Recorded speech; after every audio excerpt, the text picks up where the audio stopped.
2005, I noticed a problem with my gallbladder. I was told I had stones in my gallbladder just like other members of my family, some of which had them removed.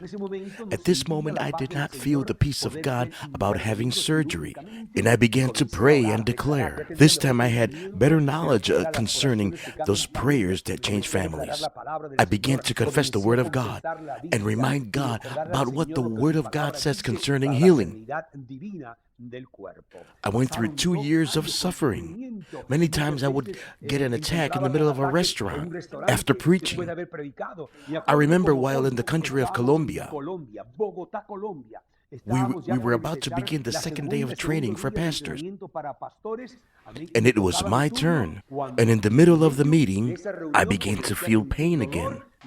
I went in the car, and I had another attack. I was passing stones. It was a horrible pain. The apostle who invited me, he said, "We have to go to the hospital." He took me against my will, and in the hospital, they began to perform tests on me. Remember, 2 years had gone by of me declaring the Word of God for a miracle. So right there in Bogota, the doctor tells me, "I am so sorry. Your gallbladder is so swollen and filled with stones, it's reaching your kidneys. We have to remove it immediately, and you have to sign some documents. And if we can't do it by laser, we will have to cut you up, and this is very dangerous." At that moment, I signed the document. But at the moment when we were about to enter the operating room, at that moment, I began to talk to God. I said, "Lord, it's been 2 years of agony, 2 years of pain, prophesying, declaring, confessing your word. What happened to end up here in another country being operated without my wife by my side, without my family? I don't understand. This is not like you.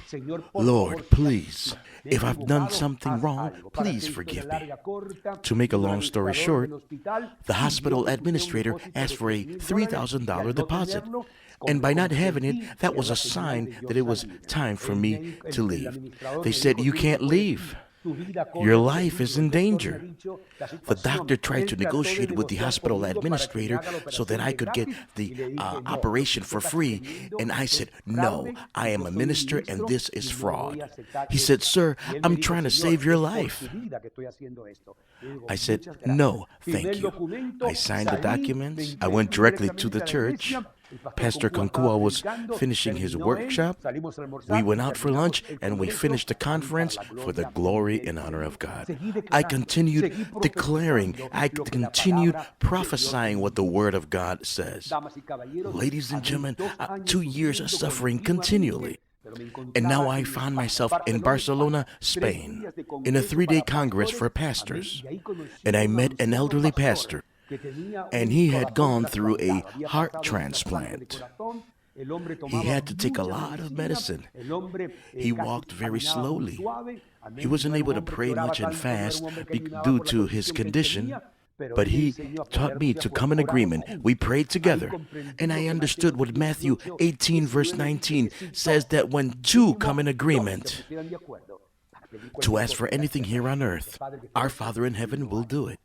And for the first time, I discovered the power of prayer, and not of someone who believes he's the only one who has the power to make a difference. No, the faith is for each and every one of us.